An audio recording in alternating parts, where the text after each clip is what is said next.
If you guys know me, you know that I'm a fool for some seafood. So when people started doing these little pearl onion boils, I definitely wanted to try my own version of this. So I put in some enoki mushrooms, I'm pretty sure that's how you say it, that we got from H Mart that I used before. I really, really like these. They're interesting. Regular mushrooms, and then of course the little bitty onions.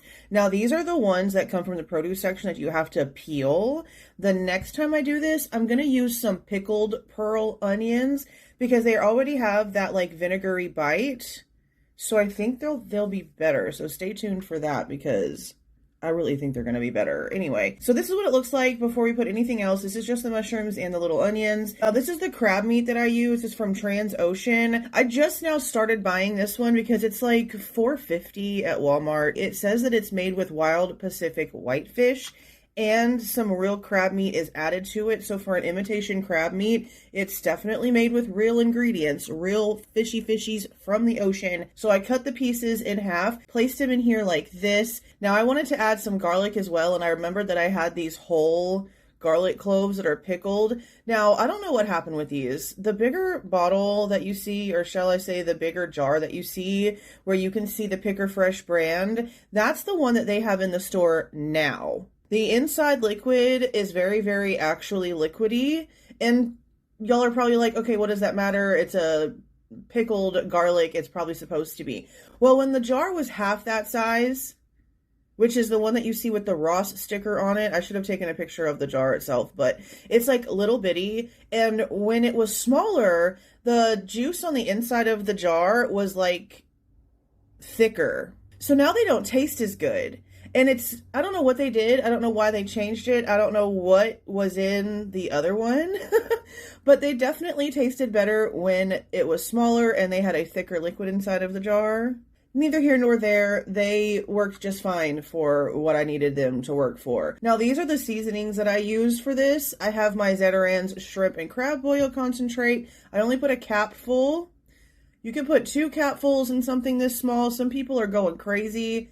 I like to taste my food, not have my taste buds singed off. So we only did a capful in this. Now, of course, the lemon pepper. I do Tony's and Old Bay in everything I do seafood. Even when it comes to our crawfish sauce that we make, I add both. I added smoked paprika, garlic powder, and onion powder. I did the butter, I melted it, and I stir it all in. And then I try to ladle it to make it like even. But then I realized how freaking long that this was taking. So I just poured it in. I just said F it and I poured it in, and then I ended up stirring it anyway because I wanted to make sure that every little piece was covered in this butter and seasoning mixture. So keep in mind that as I was cooking this, I added a little bit of water, like every couple of, no, not every couple of minutes, maybe like every 5 minutes, I opened it and added a little bitty bit of water so that it would really actually do the boiling stuff, not just cook it in the oven. And this is the end product, guys. This was so freaking good. Oh my god. Added some lemon and just literally went off. Now, I ended up eating this entire thing by myself. If y'all know anything about seafood boils and how much food gets put in front of you, that shouldn't be anything to be, writing home about. This was like a smaller type thing, mostly mushrooms and onions. Let's keep that part in mind too. But I will definitely be making this again. I think the next time I'm going to add some sliced brisket sausage and some shrimp along with everything else. I don't think there's anything vegetable-wise that I would change.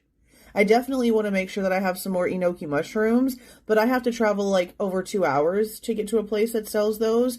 So if I make it again without those, it won't be that big of a deal. But I'll definitely be buying them again next time we go out to H Mart. And like I said, the next time, so that I don't have to sit there and peel all these damn little bitty onions, I'm going to use the pickled onion. Because none of the stores in my area, and I have Walmart, Kroger, and H-E-B, and some other ones, they don't carry like a frozen pearl onion in like the freezer section that I've seen some people use. So I don't want to sit there, like I said, and peel all these little bitty old freaking onions. I'm really hoping the pickled ones are going to be a good alternative. I'll let you guys know.